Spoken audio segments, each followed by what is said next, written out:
नमस्कार दोस्तों, स्वागत है आपका इस वक्त की बड़ी खबर में, जो कि सीधा बिहार चुनाव से आ रही है। तेजस्वी यादव का केंद्र सरकार पर हमला, बोले वंचित वर्ग के आरक्षण को खत्म करने की भयावह योजना है निजीकरण।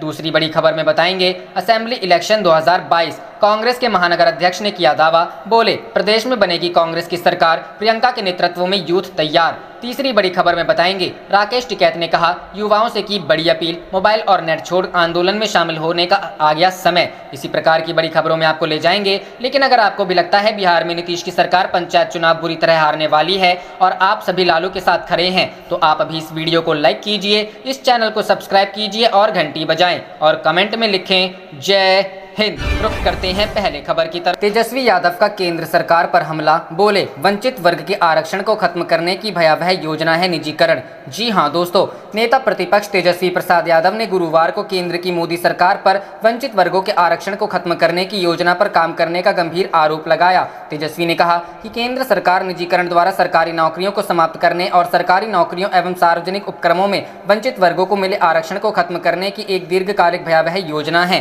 तेजस्वी ने सवाल किया कि केंद्र सरकार खरबों की राष्ट्रीय संपत्ति निजी कंपनियों को क्यों बेच रही है। अगर केंद्र सरकार राष्ट्र की संपत्ति में इजाफा नहीं कर सकती तो दशकों की मेहनत से बनाई गई परिसंपत्तियों को औने पौने दामों पर बेचकर राष्ट्र का नुकसान क्यों कर रही है। केंद्र सरकार के निजीकरण द्वारा सरकारी नौकरियों को समाप्त करने तथा सरकारी नौकरियों एवं सार्वजनिक उपक्रमों में वंचित वर्गों के आरक्षण को खत्म करने की एक दीर्घकालिक भयावह योजना है।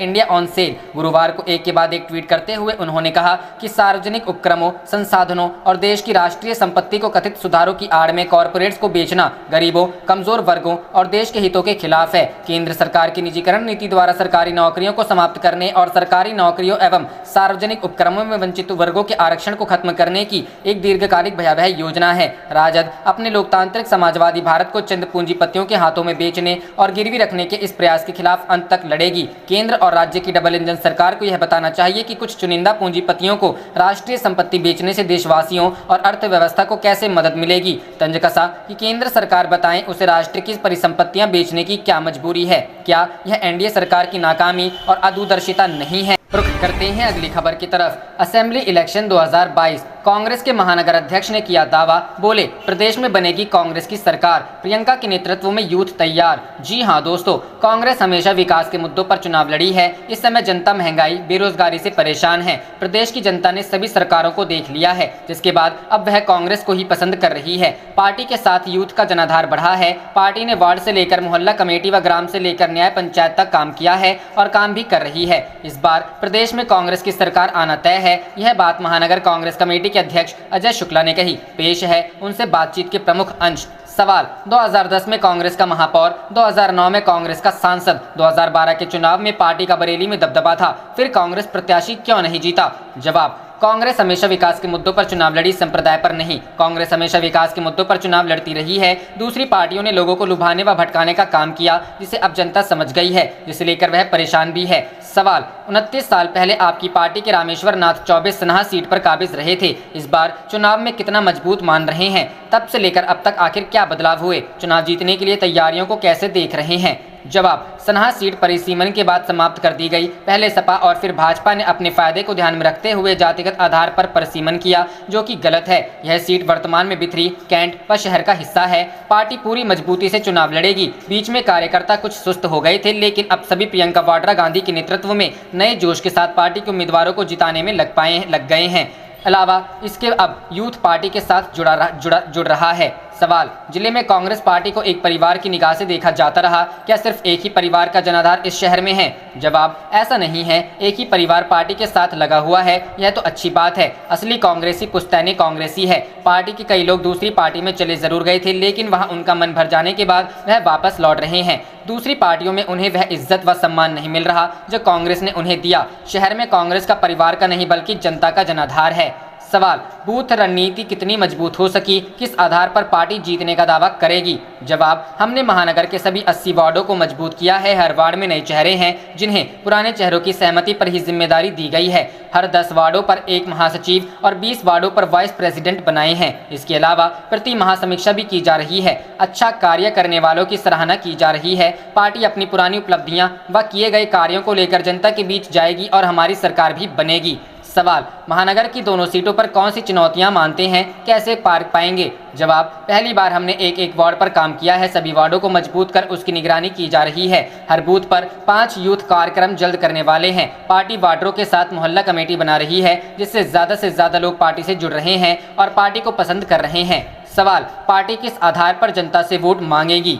जवाब, वर्तमान व पिछली सरकार द्वारा किए गए वादों व उन पर किए गए कार्यों को जनता को बताने के साथ ही स्मार्ट सिटी जिसमें पूरे शहर को खोद दिया गया है। वर्तमान पार्टी के नेता केवल रुपयों पर ध्यान दे रहे हैं। हम जनता से सड़क, बिजली, पानी जैसे मुद्दों पर वोट मांगेंगे। जनता बुरी तरह से परेशान है, कोई भी विधायक, सांसद काम नहीं कर पा रही है। नेताओं को अब अधिकारियों के पास जाना पड़ रहा है। अब जेब में पैसा वाली राजनीति हो रही है, खुद नेताओं के काम नहीं हो रहे हैं। पहले जनता की सुनी जाती थी, अब नेताओं की भी नहीं सुनी जा रही है। सवाल, इस बार के चुनाव में क्या कोविड भी मुद्दा बनेगा? उत्तर, जी बिल्कुल, इस बार के चुनाव में कोविड बड़ा मुद्दा बनेगा, क्योंकि कोविड काल में केवल कांग्रेस पार्टी ने ही जनता के लिए कार्य किया है। लोगों को दवा से लेकर ऑक्सीजन व जरूरत की चीजें पहुंचाने का काम कांग्रेस ने ही। रुख करते हैं अगली खबर की तरफ। राकेश टिकैत ने कहा, युवाओं से की बड़ी अपील, मोबाइल और नेट छोड़ आंदोलन में शामिल होने का आ गया समय। जी हाँ दोस्तों, भारतीय किसान यूनियन के राष्ट्रीय प्रवक्ता राकेश टिकैत ने कहा कि जब तक तीनों कृषि कानून वापस नहीं होंगे, घर वापसी नहीं होगी। सरकार को एक दिन तीनों कृषि कानून वापस लेने पड़ेंगे,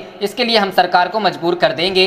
टिकैत ने कहा कि अब मोबाइल व नेट छोड़कर आंदोलन में शामिल होने का समय आ गया है। राकेश टिकैत लाडवा से गुजरते समय लाडवा इंद्री चौक पर पत्रकारों से बातचीत कर रहे थे। उन्होंने कहा कि सरकार सत्ता के नशे में चूर हो चुकी है। सरकार के इस सत्ता के नशे को चूर करना बहुत जरूरी है। इसके लिए 5 सितंबर को उत्तर प्रदेश के मुजफ्फरनगर में किसान महापंचायत रखी गई है। उन्होंने हरियाणा के किसानों से भी इस महापंचायत में शामिल होने का न्योता दिया। उन्होंने कहा कि पिछले करीब 9 माह से किसान अपनी मांगों को लेकर आंदोलन कर रहा है, परंतु केंद्र व राज्य सरकार के कान पर जूं तक नहीं रेंग रही है। उन्होंने भाजपा नेताओं के बारे में कहा कि भाजपा के नेताओं को भी अब पार्टी छोड़कर इस आंदोलन में शामिल होकर किसानों का साथ देना चाहिए। इससे पूर्व भारतीय किसान यूनियन के सदस्यों ने राष्ट्रीय प्रवक्ता राकेश टिकैत का अम्बेडकर चौक पर पहुंचने पर फूल गुच्छ देकर जोरदार स्वागत किया। इसके बाद सभी किसान राकेश टिकैत के साथ बिलासपुर में होने वाली सभा में शामिल होने के लिए लाडवा से निकले। इस मौके पर रामधारी भूरा डूडा, जसबीर जैनपुर, मैनपाल बूढ़ा, रामकुमार, अजीत सिंह भूत माजरा, राजपाल, रामकुमार खैरा, राजेश लाडवा मौजूद थे।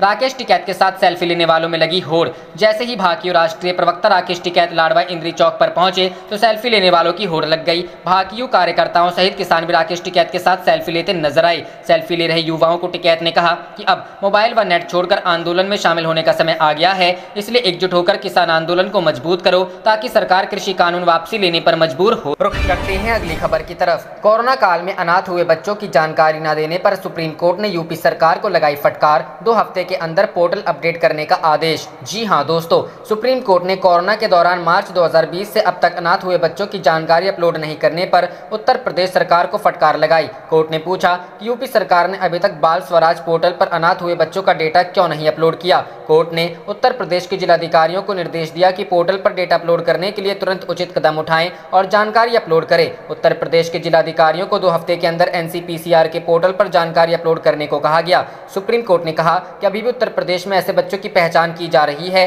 जिन्होंने अपने माता पिता को खो दिया है। कोर्ट ने CWC के 2 हफ्ते में जांच पूरी करने के निर्देश दिए और उत्तर प्रदेश सरकार से इस मामले में स्टेटस रिपोर्ट दाखिल करने को कहा। साथ ही उत्तर प्रदेश सरकार को बताने को कहा कि राज्य सरकार द्वारा घोषित योजनाओं के लाभों के विस्तार को लेकर क्या कदम उठाया गया। यूपी सरकार ने दी बच्चों के लिए लागू योजना की जानकारी। मामले की सुनवाई के दौरान उत्तर प्रदेश सरकार की तरफ से कोर्ट को बताया गया कि कोरोना के दौरान अपने माता पिता को खोने वाले बच्चों को यूपी मुख्यमंत्री योजना के तहत 25 रुपए हर महीने दिए जा रहा है।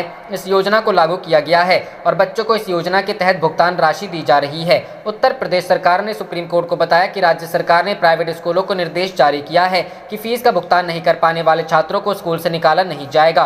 अनाथ हुए बच्चों की सुरक्षा को लेकर सुप्रीम कोर्ट का आदेश। सुप्रीम कोर्ट ने निर्देश दिया कि अनाथ हुए सभी बच्चों की सुरक्षा को लेकर सभी पर्याप्त कदम उठाए जाएं। सुप्रीम कोर्ट ने निर्देश दिया कि कोविड के दौरान अनाथ होने वाले बच्चों के मामले सभी राज्य सरकारों की निजी स्कूलों में पढ़ने वाले ऐसे बच्चों की शिक्षा को मौजूदा शैक्षणिक वर्ष में उसी स्कूल में जारी रखने की व्यवस्था करनी चाहिए। यह सुनिश्चित किया जाए कि ऐसे किसी बच्चे की पढ़ाई ना।